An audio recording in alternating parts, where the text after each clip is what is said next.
नमस्कार, जय श्री राम। आपने वो कहानी तो सुनी होगी कि डंडे के आगे भूत भागता है, लेकिन वो कहानी थी क्या? उसके बारे में हम बात करें, लेकिन उससे एक वीडियो एक वीडियो देखिए और इस वीडियो का मर्म समझिए। भारत का जेन ज़ी जिसे कहते हैं जेन ज़ी क्या माँग रहा है? हिंदू जेन ज़ी वो सुनिए। उत्तर प्रदेश से ये वीडियो आई है, सुनिए। अरे मोदी जी लठ बजाओ, हम तुम्हारे साथ हैं। अरे लंबे लंबे लठ बजाओ, हम तुम्हारे साथ हैं। अरे खींच खींच के लठ बजाओ, हम तुम्हारे साथ हैं। तो भाई योगी जी, मोदी जी लठ बजाओ हम तुम्हारे साथ हैं। ये क्यों? ऐसा क्या हो गया? तो ऐसा आई लव मोहम्मद स्टोरी पर आएँगे, ठीक है? वो स्टोरी भी कमाल है, उस पे आएँगे, लेकिन उससे पहले मेरी ये स्टोरी सुन लीजिए। एक गरीब ब्राह्मण था और गरीब ब्राह्मण एक कुएँ के पास रोटी खाने बैठा, उस कुएँ में 3 भूत रहते थे। उनकी पत्नी ने ब्राह्मण की पत्नी ने 3 रोटियाँ दी थी। तीनों भूत ने देखा, आज ब्राह्मण का शिकार करेंगे, आज ब्राह्मण को खा जाएँगे। लेकिन इसके पहले वो आपस में बात कर रहे थे कि खा जाएँगे, ब्राह्मण बोल बैठा, पहले को खाऊं या दूसरे को खाऊं या तीसरे को खाऊं, और लोटे से जल लेकर के छिड़कने लगा। पहले जो भोजन करने का हमारा अ, रिवाज है, जिसको कहते हैं, जो सनातन धर्म की प्रक्रिया है, आप लोग नहीं जानते। मेरे पिताजी भी आज भी करते हैं, जब बैठ के वो खाते हैं कि भोजन के चारों तरफ ऐसे गंगा जल का आचमन करके वो ये करते हैं, पहले देवताओं को कुछ देते हैं। तो दिया, भूतों ने कहा भाई गलत फँस गए, ये ब्राह्मण तांत्रिक आदमी है, हम तीनों को खा जाएगा। अब फिर ब्राह्मण बोला, पहले से शुरू करूँ, दूसरे से शुरू करूँ या तीसरे से? अचानक तीनों भूत प्रकट हुए और बोले, मालिक छोड़ दीजिए हमको, आप जो माँगेंगे वो देंगे, हमको मत खाइए। ब्राह्मण ने देखा, बोला हम तो इसको खाने भी वाले नहीं थे, लेकिन खैर कुछ दे रहा है तो ले लो। बोला हाँ भाई, तुम क्या देना चाहते हो? बोला हम सोना चांदी दे देंगे, आप थोड़ा अमीर हो जाएँगे। बोला ठीक हो। बोला चलिए हम आपको आपका कोई भी एक समय का विश पूरा कर देंगे। बोला ठीक है।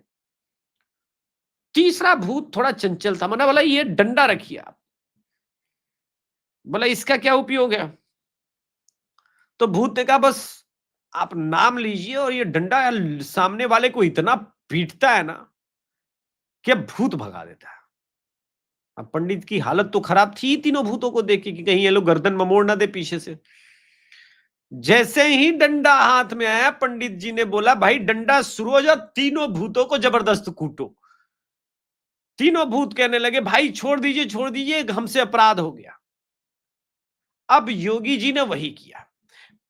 आई लव मोहम्मद जब ट्रेंड शुरू हुआ था तो मैंने कहा था कि स्पेशली पूरे भारत के अंदर नवरात्रि चल रहा है और पूरे भारत के अंदर सुनियोजित ढंग से दंगा करने का ये प्लान है। और सिर्फ भारत के अंदर नहीं, चूंकि इस्लाम का यही विचार है, व्यवहार है, ऐसा ही इस्लाम है। तो मौलाना तौकीर रजा तो भैया अरेस्ट हो लिए, 10 मुकदमे हो गए। पथराव में 2000 से अधिक आरोपी चिन्हित किए जाएंगे। 7 दिन से रची जा रही थी साजिश, उन सबका पर्दाफाश हो गया। ठीक है, अगर आप गूगल करेंगे इस पूरे मुद्दे पर तब आपको पता चलेगा। मैं आपको न्यूज दिखाऊं, अलग अलग मीडिया हाउसेस ने सब ने मौलाना तौकीर रजा पर स्टोरी की है। हर अखबार जो घर घर पहुंचता है वो पहुंचेगा। ठीक है, मौलाना पर एफआईआर से लेके सब कुछ खुलासा। और जब योगी जी ने कह दिया कि मौलाना तुमको पता नहीं कि हम क्या करें, नवरात्रि में उत्पात करोगे, तो सरकारों का अंतर आपको दिखा रहा हूं। इस वीडियो को पूरा देखिएगा कि डंडे से कैसे भूत भागता है। लेकिन पहले सरकारों के अंतर को समझना होगा। ठीक है, ये एक वीडियो है, इस वीडियो को आप बहुत ध्यान से देखिए और समझिए। इस वीडियो का भी अपना आनंद है। ये काम कोई हिंदू कर देता तो भाई सरतन से जुदा हो जाता। यही यही इस्लाम है।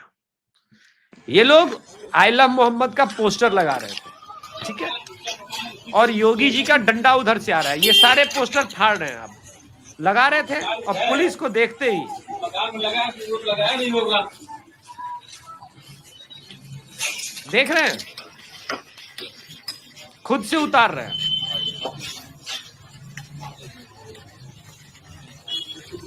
भाई आप क्यों करेंगे ऐसा? पहला प्रश्न तो ये है। तो कह रहे हैं कि भाई हम तो मोहम्मद को लेकर के कह रहे हैं। अब आपको मैं बताऊं, यहां पर एक बवाल मचा हुआ है। एक मुस्लिम शिक्षिका तो नहीं कहा जा सकता, मुस्लिम तो मुस्लिम होता है, उसका कोई काम शिक्षा विक्षा देने का हो ही नहीं सकता। उसने हिंदू बच्चे के हाथ में पकड़ा दिया आई लव मोहम्मद का आर, ठीक है। मुजफ्फरनगर की एक मैडम त्यागी, एक मैडम ने स्कूल में मुस्लिम बच्चे को चाटा मार दिया था। तो आपको याद है 1 साल पहले, याद है, मुस्लिम बच्चे को चाटा मारा था एक त्यागी में, तो पूरे देश में हंगामा मच गया। सीतापुर में छोटे हिंदू बच्चे जबरदस्ती आई लव मोहम्मद के मुहिम में शामिल कराया जा रहा है। कब स्कूल में पढ़ा था? अमर बापू शिक्षा निकेतन, तो कहाँ पर बना है? बनबीर। आप हिंदू से ये क्यों करवाएंगे, मुझे बताइए, क्यों करवाएंगे? इसका उत्तर मुझे चाहिए। हिंदू क्यों बोले आई लव मोहम्मद? भाई हम आई लव जय श्री राम बोलेंगे। तो डंडे का अपना रोल होता है, डंडे का अपना कानून होता है, और डंडा भीड़ को नियंत्रित करने का सबसे बढ़िया, भीड़ वाला जो भूत है, जो तीसरा शैतानी भूत जो मैंने कहा कहानी में, उसको नियंत्रित करने का सबसे अच्छा तरीका जो है वो वही भूत है और डंडा ही। आप देखिए क्या हुआ, नागपुर में आई लव मोहम्मद के नाम पे ये चल रहा था। भाई आई लव मोहम्मद से सत्तन से जुदा के नारे तक तुम पहुंच गए थे। देखो देखो भाई, पुलिस ने काम कर दिया, पुलिस का डंडा चला, सारे भागे, ये सारे। और महाराष्ट्र में भी चला। योगी मॉडल क्यों पॉपुलर हो रहा है? क्योंकि योगी मॉडल न्याय करता है, और इसलिए शासन में भाजपा का होना आपको बचाता है। किनसे बचाता है? इस भीड़ से बचाता है। और भीड़ कैसी? जो दूसरे के मत को मानने से इनकार करती है। अब आप कहेंगे भैया ये तो हवा में बातें। एक वीडियो बांग्लादेश से आया है, वो पहले दिखा देता हूं। ज़ॉम्बी किस तैयारी में आते हैं, और जहां आपका शासन ना हो तो क्या होता है, वो पहले देख लीजिए आप। वीडियो मैंने म्यूट कर दिया है, ये देखिए कैसे उतर रहे हैं, और इनका आगे का दिखाऊंगा, आपके होश उड़ जाएंगे। ये वीडियो बौद्धों के ऊपर, जो कि बांग्लादेश में, ऊपर अटैक करने के लिए आया। अब आप कहेंगे कि भाई इससे क्या होता है? ये आप देखिए कि कैसे झुंड में आते हैं, और उसके बाद का जो वीडियो का फुटेज है वो आपको बताएगा। वो मैं फुटेज चलाऊंगा नहीं, मतलब प्ले नहीं करूंगा, उसका स्क्रीनशॉट मैं दिखाऊंगा। ये चिटगांव में, ठीक है, हिल्स ट्रैक्स इस्लामिक ने पूरा बुद्धों का गांव जला दिया। अल्पसंख्यक बौद्धों के घर जल गए, दुकानें जल गई, सारी गाड़ियां, और आर्मी और पुलिस दोनों तमाशा देख रही है। डायरेक्ट एक्शन डे याद आया, फिल्म याद आया विवेक अग्निहोत्री का बंगाल फाइल्स। रोज ऐसी फाइल्स हो रही है, रोज ऐसा फाइल्स दिख रहा है, ये देखिए।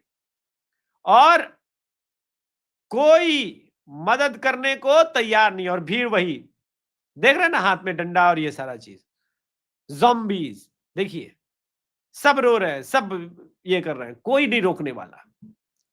यहां पर योगी आदित्यनाथ की पुलिस है रोकने के लिए, यहां पर देवेंद्र फडणवीस की पुलिस है रोकने के लिए, यहां पर नरेंद्र मोदी कह रहा है कि भाई हम डेमोग्राफी जो बदल करके प्लान है भारत के अंदर सिविल वार कराने का, सिविल अनरेस्ट पैदा करने का, वो हम नहीं होने देंगे।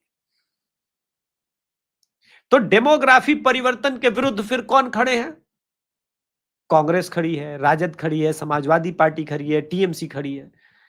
फिर भी हिंदू इनको अगर कोई वोट करता है, आपके पड़ोस में बैठा हुआ हिंदू भी, तो वो किसके साथ खड़ा है?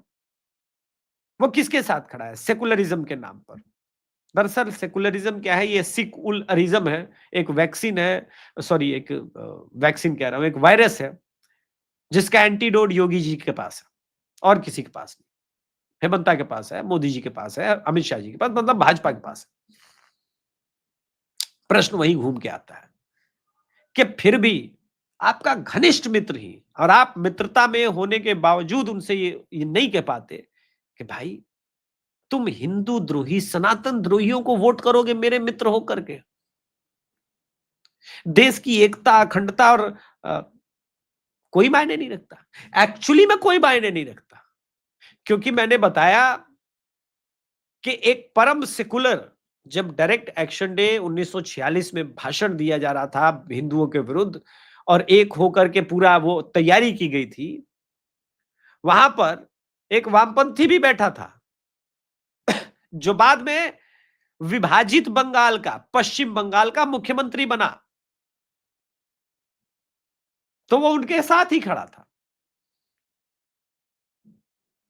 वो उनको जब विरोध में कब उतरा? जब डायरेक्ट एक्शन डे हो गया, हिंदुओं पे अत्याचार हो गए, मर गए, तब उतरा। तो समस्या कहां है? समस्या वहां पर है जब इस देश में बैठे हुए चार अलग अलग पीठ पर शंकराचार्य भी चुप हो जाए, और तो और शंकराचार्य जैसी पदवी पर बैठ करके बांग्लादेश में हो रहे हैं हिंदुओं पर अत्याचार पर, भारत में हो रहे हिंदुओं के अत्याचार पर चुप्पी साध ले और योगी जी के अगेंस्ट खड़े हो जाए, और जब इनसे कोई पत्रकार सवाल पूछ ले तो सवाल पूछते हो बिल्कुल चलो पीछे नहीं हटेंगे, पीछे जाओ पीछे जाओ नहीं हटेंगे। पीछे जाओ आप बुलाए हैं, पीछे जाओ आप बुलाए हैं, पीछे जाओ नहीं हटेंगे, पीछे जाओ नहीं हटेंगे। पीछे जाओ।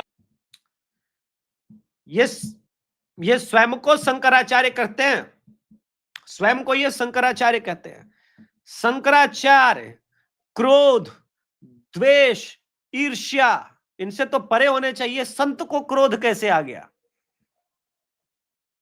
ये संत के भेष में शंकराचार्य जी दिन रात योगी जी को कोसते रहते और अखिलेश यादव के लिए गुणगान गाने से थकते नहीं थे, आपको याद होगा। पता नहीं क्यों मुझे वीर सावरकर जी की वो बात हमेशा याद आती जाती है। I am not afraid of Muslim, I am not afraid of Britishers, but I am afraid of Hinduism against, I am afraid of Hindus against Hinduism. ये वो लोग हैं। आपको एक वो याद है लड़की का मैंने वीडियो दिखाया था जिसमें वो कह रही थी कि हमें भगवा से कोई मतलब नहीं है, उत्तराखंड के प्रोटेस्ट के नाम पर जो कुछ हो रहा था। अब जैसे वो सोशल मीडिया पे एक्सपोज हुई, जब हमने एक्सपोज करा, वो फैल गई बात। अब वो कह रही है कि मैंने ये नहीं कहा था भगवा के अगेंस्ट में, मैंने कहा ऑल रिलीजन्स आर सेम। नहीं, all religions are not the same. उनका जिम्मा है, हर मुसलमान को जिम्मा दिया है अल्लाह ने कि सामने वाले को दीन की दावत दी जाए, इस्लाम में आने की दावत दी जाए। आपको भगवान श्री कृष्ण ने, प्रभु श्री राम ने, भगवान विष्णु ने नहीं कहा कि मुसलमान को हिंदू बनाओ, क्योंकि मुसलमान था ही नहीं तब। हमने सूर्यदेव में भगवान को देखा, प्रकृति में भगवान को देखा, कण कण में शिव को देखा, हमने हवा में भगवान को देखा, बुतों में देखा, जिसे बुत कहते हैं उर्दू में ना, मूर्ति। उनके लिए बुत परस्ती हराम है, इसलिए सेकुलरों को समझ में आती है मेरी भाषा। और वो बुत परस्ती जिसको हराम मानते हैं सेकुलरिज्म के नाम पर दशहरा में आप कर्नाटका में लेके जाते, तो all religions are not the same and of course secularism has a different religion जो कि एंटी हिंदू सेंटिमेंट से जन्म लेता है, उसे सेकुलर बोलता हूं मैं। सेकुलर मतलब ही हिंदू द्रोही, हिंदू विरोधी। सेकुलर मतलब ही भारत द्रोही, हिंदू विरोधी। एकदम क्लियर डेफिनेशन है शत्रुबोध। और ये प्रोग्राम्स में अभी ये कर रहा हूं क्योंकि हमारा शत्रुबोध का कार्यक्रम भी शुरू होना है अभी कुछ दिन बाद। आइडेंटिफाई, शत्रुबोध होना बहुत आवश्यक है। मुसलमानों के अंदर क्लियर है, जो अल्लाह को मानता है वो हमारा है, बाकी सारे शत्रु हैं। खत्म खत्म। तो योगी जी क्यों जीत जाते हैं इनसे? योगी जी के डंडे से फिर वही बात, क्यों डरते हैं? मौलाना भूल गया कि शासन किसका है, खूब आलोचना हुई थी, और मैंने तब कहा कि मोदी जी ने कोई गलत नहीं कहा, योगी जी ने कोई गलत नहीं कहा। ये हिपोक्रेट लोग हैं, दोगले लोग हैं, इनकी विचारधारा में दोगलापन है। ये हर बार इसी प्रकार से सुर बदलते हैं। एक और वीडियो दिखाना चाहूंगा, खबर इंडिया का है, और ये वीडियो दिखा दूंगा। उम्मीद है कि सुशील भाई अपने आदमी है, कोई दिक्कत नहीं है, चौधरी भाई है तो चल जाता है। तो ये खबर इंडिया का है, बहुत अच्छी ग्राउंड रिपोर्टिंग करते ही हैं, सुन लीजिए। कोई अब योगी जी कुछ बोलेंगे, कोई मुस्लिम लीडर कोई कुछ बोलेगा। 15 दिन के अंदर सरकार चेंज कर सकते थे, यहाँ पे हम 25 करोड़, हम चाहे तो 5 दिन 6 दिन के अंदर सरकार यहाँ पे हम भी चेंज करने का दम रहे। नेपाल की तरह हाँ कर देंगे हम भाई, अगर बात हमारे मोहम्मद का और हमारे दिन इस्लाम पे आएगा, कर देंगे। हाँ कर देंगे हम, कोई बात नहीं। आप इंटेंसिटी देखिए इनकी। ये कितने साल का बच्चा है, ये कितने साल का बच्चा है, ये कितने साल का है? बच्चे नहीं है, ये टाइम बॉम्ब है। Great word said bye legend captain Rathore. और कैप्टन राठौर को इतिहास की सफाई करना आता है। वो फिल्म भी बनी थी हिंदुओं को बर्बाद करने के लिए, हिंदुओं को विरोध में दिखाने के लिए, लेकिन के मेनन ने एक्टिंग ऐसी की, और आज के वर्तमान में अगर आप हर एक दृश्यों को देखेंगे तो आपको पता चलेगा कि ये मैं बातें क्यों कह देता हूं। नवरात्रि में आप हिंदुओं को ढंग से दशहरा नहीं मनाने देंगे, पूजा पाठ नहीं करने देंगे, ये आपका प्लान है, और पूरे भारत में ये प्लान है। और ये तब है जब देश का प्रधानमंत्री नरेंद्र मोदी जी हैं, उत्तर प्रदेश में सीएम योगी आदित्यनाथ है। ये सारा ड्रामा आप रचेंगे नवरात्रि के समय, और आप दूसरी तरफ सेकुलरिज्म की पिपीहरी बजाएंगे, और दूसरी तरफ आरफा खानम शेरवानी आकर कहेगी, I think Indian Muslims are most persecuted by Indian government in this world. वाह वाह वाह, ये परसिक्यूटेड लोग हैं जिनको मैंने सुनवाया। अरे मैडम, थोड़ा कर्व्स इधर उधर एडिटिंग करा के हूर परी बनने का प्रयास जो करती हो, तुम्हारे चोचले में हम जैसे सख्त लौंडे नहीं आते। मैंने क्या बोला कि मेरे अंदर शत्रुबोध बहुत अच्छे से जागृत है। मैं तुम्हारी आंखों में वही देखता हूं जो बेनजीर भुट्टो की आंखों में थी। ठीक है, सबको पता है जन्नत की हकीकत वहां 72 हूर नहीं मिलनी। ठीक है, तो फिर यहां उसके नाम पर उत्पात मचाने वाले ये आप, अच्छा हिंदुओं से एक बहुत सीरियस प्रश्न है, आप में से कितनों को लगता है कि आपके बाल बच्चे इन बाल बच्चों से टक्कर ले पाएंगे आने वाले 10 सालों में, 15 सालों में, जब ये स्थिति उत्पन्न होगी? कितने प्रतिशत लोगों को लगता है? देखिए, मैं उत्तर अभी बता देता हूं, कमेंट बॉक्स में आप क्या देंगे मुझे पता नहीं। आप अगर अंतर मन से ये उत्तर सही देंगे तो आप मानेंगे कि नहीं, आपके बच्चे नहीं निपट पाएंगे, इनसे नहीं लड़ पाएंगे। They are well trend.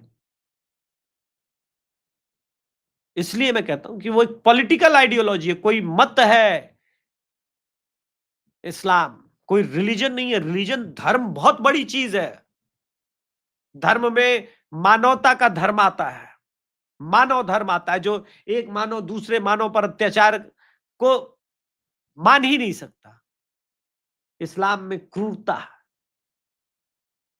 और उसे कोई फर्क नहीं पड़ता।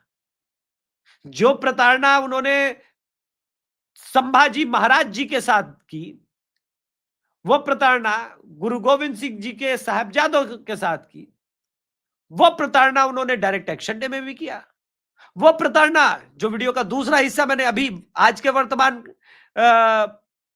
पश्चिमी पाकिस्तान, बांग्लादेश का जो मैंने दिखाया, बौद्धों के साथ जो हो रहा है, वो प्रताड़ना अभी भी हो रहा है। वो प्रताड़ना 10 साल बाद भी होगी और उसी प्रकार से होगी। आप देखिए कि आप कैसे इनसे लड़ सकते हैं, निपट सकते हैं। सही उत्तर देने वाले को भाई कमेंट बॉक्स में लव वाला रिएक्शन भी दे दूंगा। सिर्फ योगी निपट सकते हैं, क्योंकि योगी आदित्यनाथ जी के अंदर एक विजन है, और वो क्लियर विजन है कि सामने वाला डंडे की भाषा समझता है। जो भूत ने डंडा दिया उसका प्रयोग भूत के अगेंस्ट करो। एक अभी कई लोग अचानक से रो रहे थे कि भाई बताओ, भारत के हॉकी के सबसे बड़े प्लेयर के अगेंस्ट जो है योगी जी ने पद्मश्री मोहम्मद शाहिद का मकान जबरदस्ती तोड़ दिया। सुनिए, झूठ में भावनाओं में मत बहिए। मोहम्मद शाहिद साहब ने सारे पैसे वो भी बाजार भाव पर उनको दे दिया गया है। उन्होंने एक्सेप्ट कर लिया है। उन्होंने स्वयं तोड़ने का मान लिया था कि टूटेगा। फिर वो ड्रामा क्यों करना कि मत तोड़ो मत तोड़ो, मतलब पैसे भी ले लेंगे और चौड़ा करने के लिए सड़क, आपकी जमीन भी सरकार ने ले ली, घर भी ले लिया, पैसे भी दे दिया, और जब चौड़ीकरण की बारी आई तो मत तोड़ो मत तोड़ो। गजब। ये ठीक बात नहीं है, ये ठीक बात नहीं है। और इसीलिए मैं कहता हूं कि भाई योगी जी संविधान से बाहर कुछ करते ही नहीं है। योगी जी संविधान में मानते हैं और वो वही करते हैं जो भारत का संविधान उनको करने का परमिशन देता है। आज के संस्करण में इतना ही। द अभिषेक तिवारी शो के चैनल को सब्सक्राइब कीजिए, वीडियो को लाइक कीजिए, शेयर कीजिए, और द अभिषेक तिवारी शो से प्रेम करते हैं तो ज्यादा से ज्यादा इस वीडियो को आग की तरफ फैलाइए। धन्यवाद। जय श्री राम। हर हर महादेव।